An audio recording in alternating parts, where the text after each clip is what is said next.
Hey guys, I'm just going to do another composite review. I know I haven't uploaded my reviews of last week's episode of The Flash or Arrow, and Supergirl's on tonight. So basically, I had I had a lot of work to do last week, a lot of errands, so that's why they weren't up. So I'm just going to just go over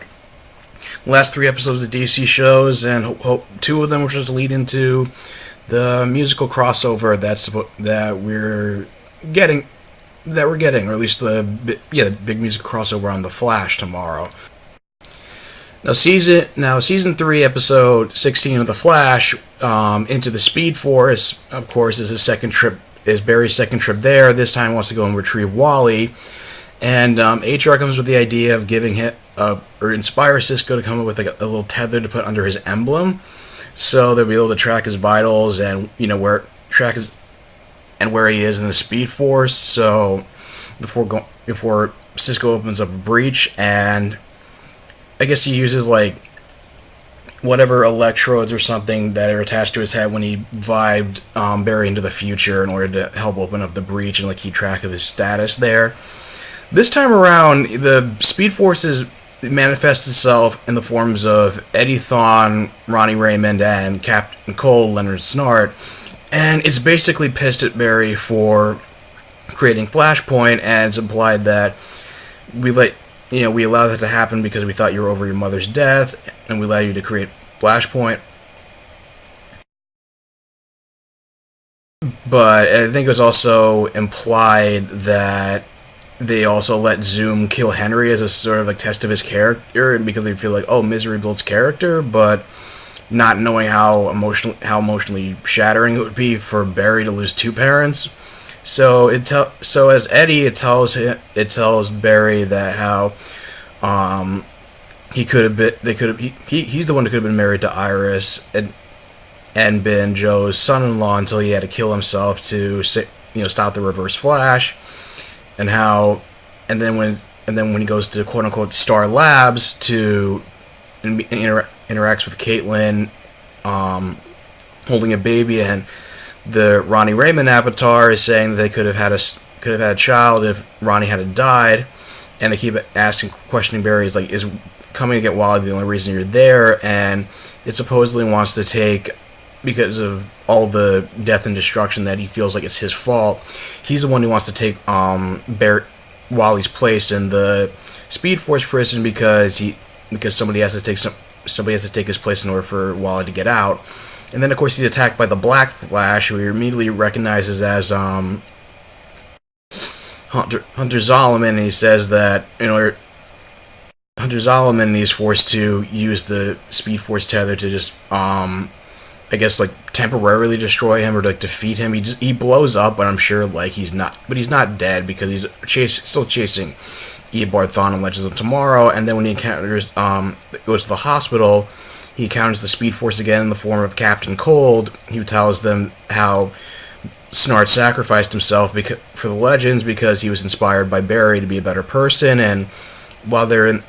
realize in the hospital scene that the Speed Force prison that the future Barry created for Savitar was to make the prisoner relive the worst memory,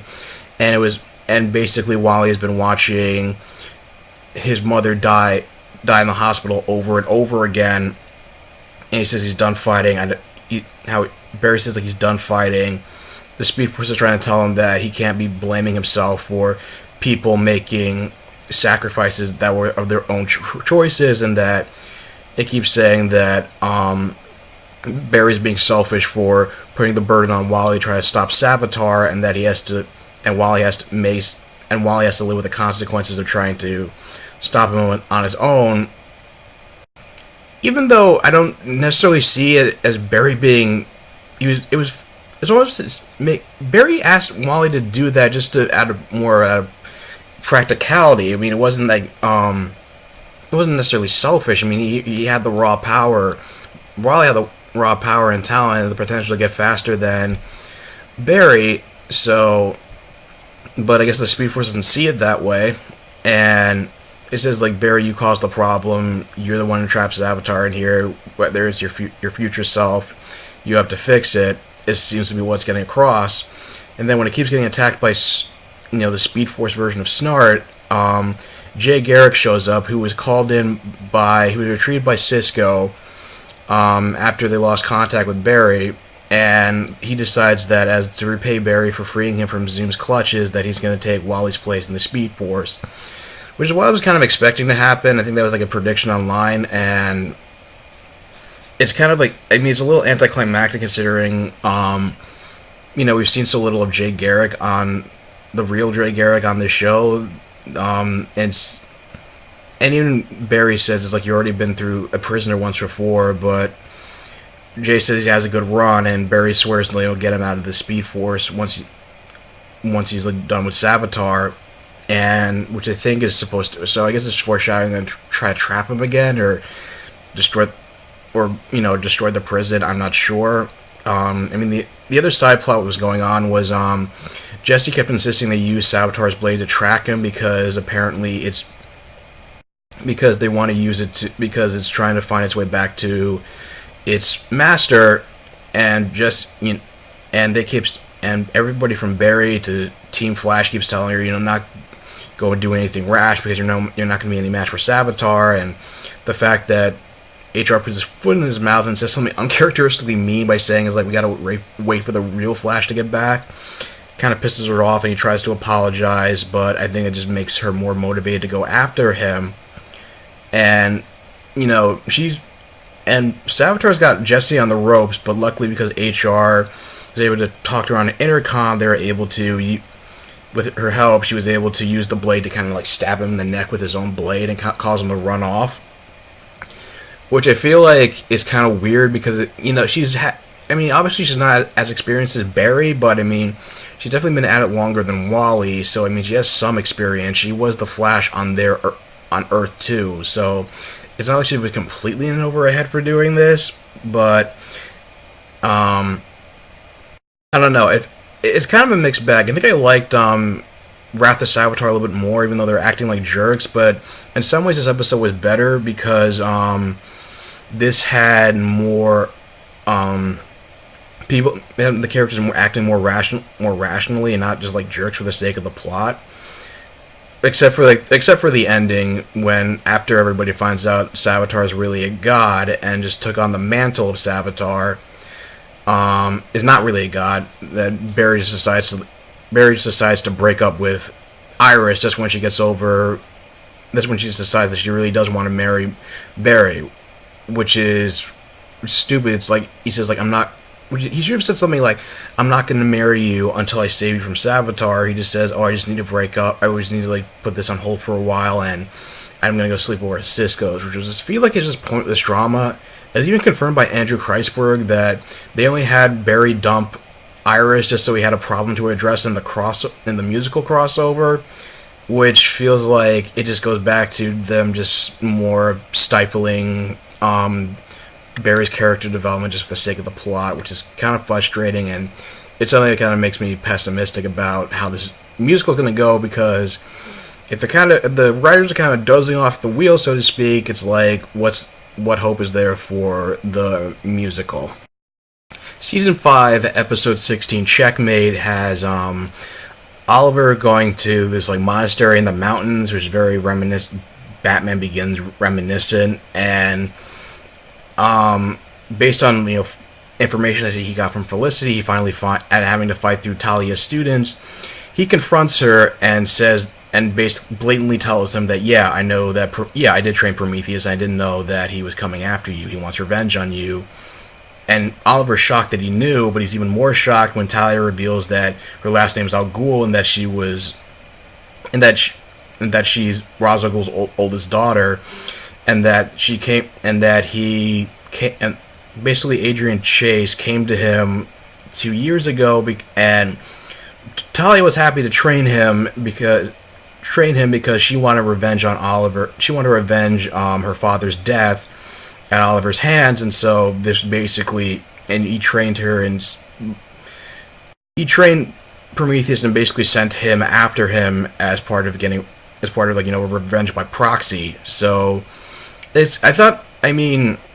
so it seems like Talia is the one pulling the strings, and even though even though my prediction about her being Prometheus was wrong, I'm glad it was just partially correct. That that she was like going to be like the main villain. It seems like of the season, and also the one like wanting to get back at Oliver for Roz's death. But it but also is confirmed that Adrian Chase, or as he's known by his birth name, Simon Morrison, was Justin Claiborne's illegitimate child, and still did want revenge on Oliver for his dad's death. And so when Talia just reveals Prometheus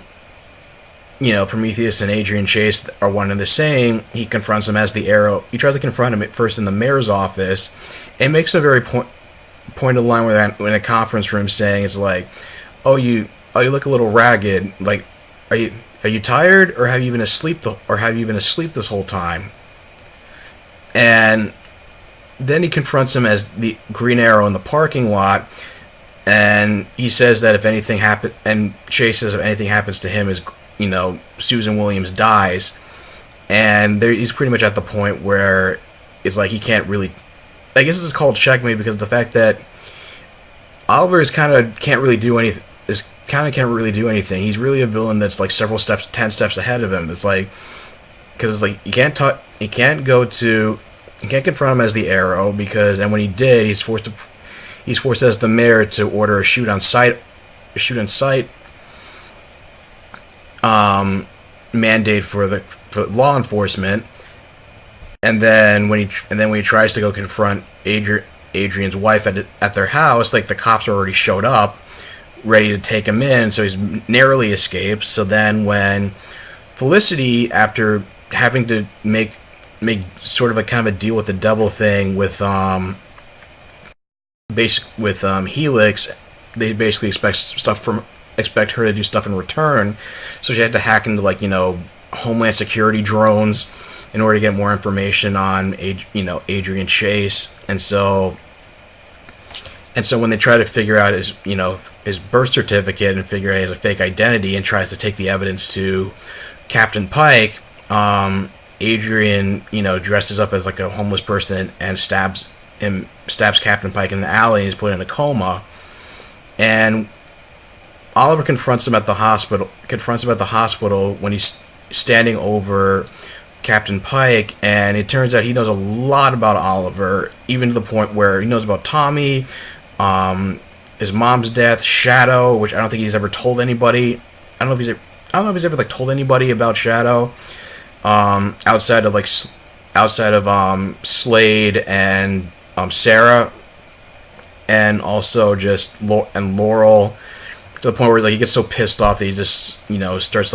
destroying everything in the Arrow Cave, and feeling like maybe if he had stayed with his more lone wolf tactic back in the beginning of season 1, that his friends would be threatened or put in harm's way. And then they finally try to get and Diggle convinces him otherwise, and so the team finally gets to find Susan Williams' location. They go into the building, which is all rigged with charges, so the team gets separated when couple of the bombs go off. So Mr. Terrific and Dinah are trapped, and Wild Dog are trapped, and Mr. Terrific and Diggle has to get them out, while Green Arrow helps Susan escape and confronts Prometheus, who takes off his mask, but deciding that he has to play by Adrian's rules, he gets Diggle to bring his wife and confront him, and now realizing that Oliver was telling the truth when he confronted her before, that he was Prometheus, and then he tries to talk him down and get him to stop. But just as I expected, because the guy's such a psychopath, and he basically hugs his wife and then stabs her, and ends up dying on her way to the hospital. And this is why Prometheus has become one of my favorite villains now, just because of how the actor Josh Segar has been playing him as this stone cold psychopath.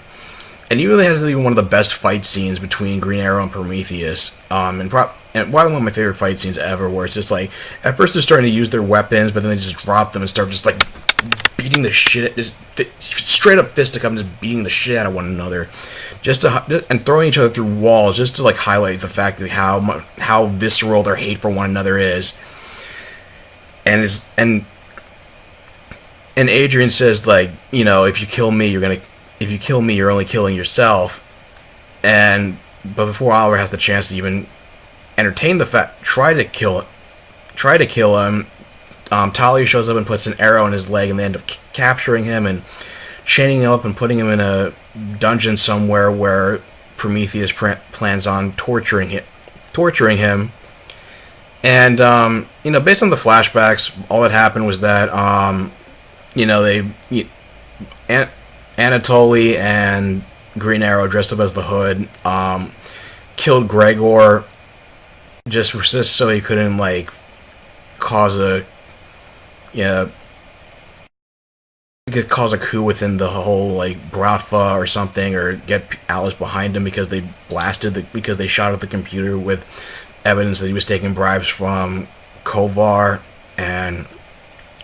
I mean, there's a nice little joke where he start using his voice when he's dressed up as the Hoods, and Anatoly says, "What's the thing you're doing with your voice?" And saying how Talia's gonna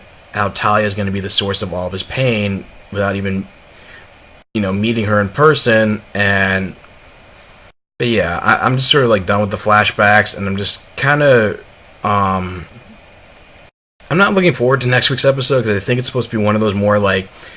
flashback centric episodes where like most of the episode does take place in the flashbacks, despite what the trailers are showing. And also, like, I didn't really care much for Susan Williams, to be honest. Susan Williams, I mean, it's like they made her out to be a threat before to Oliver on the political front, and then all of a sudden there's this romance all of a sudden, and like they're head over heels in love, and you know, whatever. And she was trying to go and report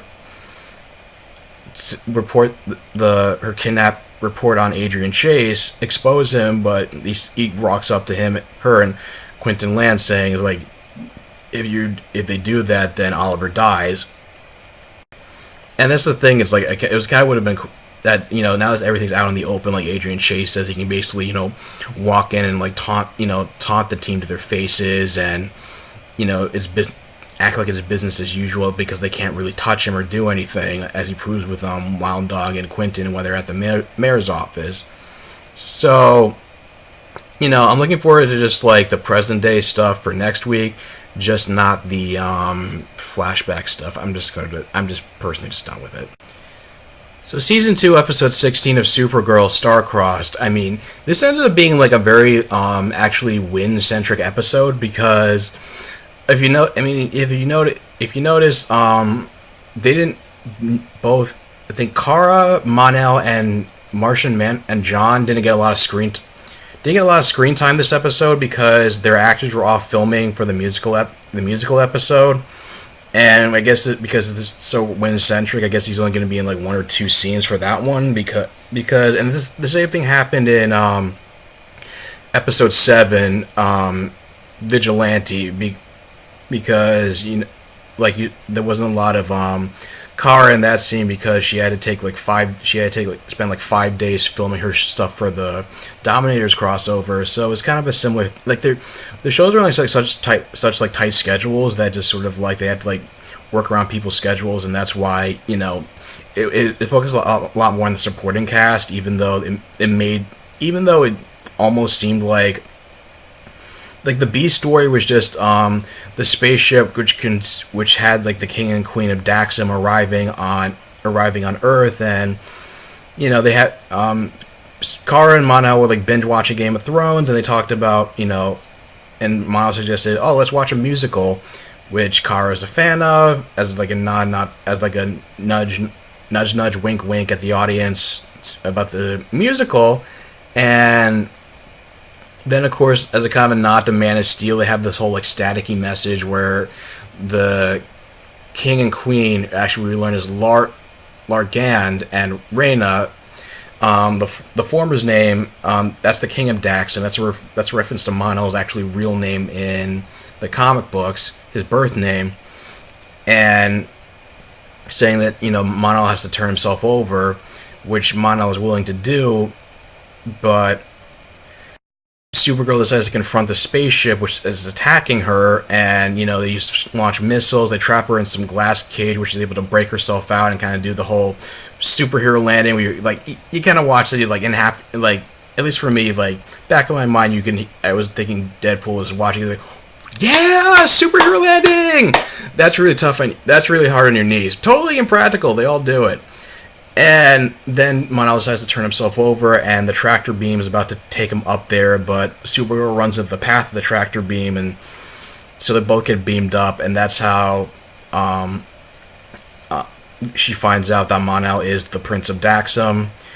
and she's not really too happy about it, and he's forced to disclose what really happened when he, during Daxam's destruction,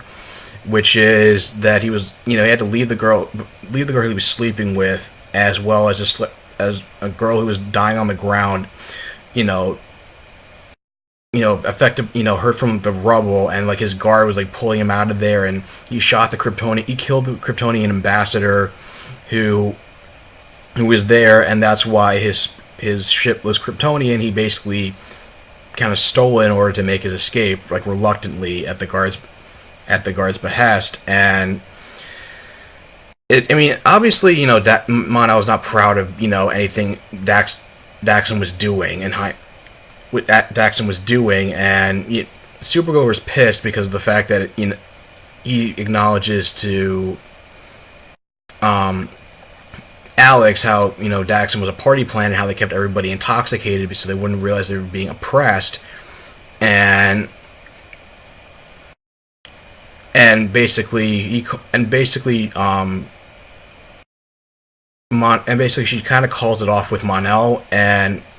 he's just pissed at him to the point where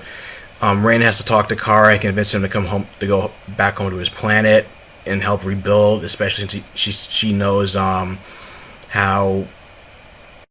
unforgiving Kryptonians can be, and so even Kara just says, this is your opportunity to be reunited with your family, hinting out how it's she's envious that she doesn't get to reunite with hers for obvious reasons. He should take that opportunity, and he ultimately decides that he ultimately decides and tells his parents that he doesn't want to return to Daxam because he was disgusted at who he was and what the people did and how they benefited off of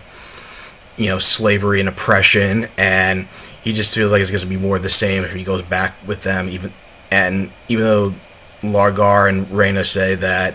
things are going to be different, they have to help reunite their people since they're all scattered across the planet, and it's the planet and Daxam's inhabitable again. But Monel just says, "I'm not having any of this. Send me home." And he tries to apologize to Kara and pour her heart out to her, and she asks was Monel ever going to tell her the truth. He just says, "I don't know," and that's the last straw for her, and just tells them to walk out the door, and they break up, which is, at least for this, it was more organic for them to break up and set up for the musical crossover as opposed to Flash, which it just felt like it was just even Grant said apparently Festi agrees with most of the backlash. It was just a bullshit move. But at least the main Win storyline is that, his new girlfriend Lara convinces him to break into a museum just to have sex, but it turns out that she's actually part of an art theft ring, because he ends up having to go down to the police station, and she doesn't show, and because she's a Valerian, I think, she doesn't show up on cameras or photographs, and it turns out her address when she registered as an alien was fake as well. So he's pissed that he got conned. So she goes to confront Lyra at her trailer home and says we're trailer home, and ends up bringing Guardian and Alex's backup, but then they get ambushed by the couple of her flunkies, but then getting away, and they take Lyra into custody, and it turns out that she was only part of the art theft ring, and like conning like men she was dating, because of the fact that her brother was originally part of it and wasn't pulling his weight, and said that she didn't, and she said that she would do the heavy lifting under the condition that they don't kill her brother, because it turns out they were refugees, and she lied about them coming to Earth and about her existence, and just not having to talk about how painful their past was on their planet, and so it turns out that the leader of the art theft ring was an escapee from Fort Ross, and so Wynn decides to break her out and deliver a fake Starry Night picture to the mob boss, and he realizes it's a fake, and it turns out the whole thing was part of a sting operation to get to him and bust the art theft ring. And even though the mob boss isn't faced with most of Guardian's physical attack, they're eventually everybody's eventually overpowered by the DEO agents, and they're all taken into custody, and because they don't have evidence against Lyra and her brother for the other thefts,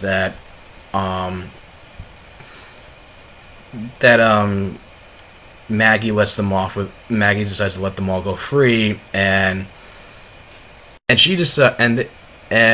she tells Kara that she's willing to forgive Lyra because she was willing to die for him. They were willing to die for one another in spite of the circumstances. And she tells Kara that you have to think about whether whatever stupid thing Mon-El did is worth forgiving, and even Alex suggests, he may be an evil prince, or maybe just a guy who just wants a fresh start. But of course, like I said, they broke up, and they're setting up for the musical crossover, which is supposed to be it's supposed to be resolved the whole romantic. I guess that the writers wanted both characters to be at romantic crossroads, because apparently they go into this musical reality where it turns out Mon-El and Iris are dating, so it's kind of interesting to see how that's going to play out. And there was a quick cameo by Music Meister, and right after Wynn was working on that interdimensional transporter Cisco gave to Kara at the end of the Dominators crossover. I don't know why he was working on it, but it was just kind of the setup. And he just says, if I ever meet this Cisco guy, I think we'd be the best of friends, which I kind of hope happens, in the next year's crossover, because I know they're not going to really meet, only going to be in the dream world. And it looks like Darren Criss is going to be kind of very theatrical, being a guy called the Music Meister, because he uses it. He has this special effect on his eyes where he hypnotizes Kara and puts her into the coma, and then uses Cisco's device to escape to Earth 1. And the last scene is basically Kara being asked to go up on stage and sing in this 1940s jazz bar or something. So, I liked how this did get me kind of hyped for the crossover a little bit. I'm still going in with some skepticism about it, but I'm just gonna watch and hope I'll be pleasantly surprised by how good it is. Anyway, what do you guys think of the episodes? What do you guys think of the romantic arcs for Kara and Mon-El and Barry and Iris, where they're at now? Are you excited for the musical episode? Leave your thoughts in the comments down below. If you like this video, share, and subscribe, and I will talk to you guys soon. Take care.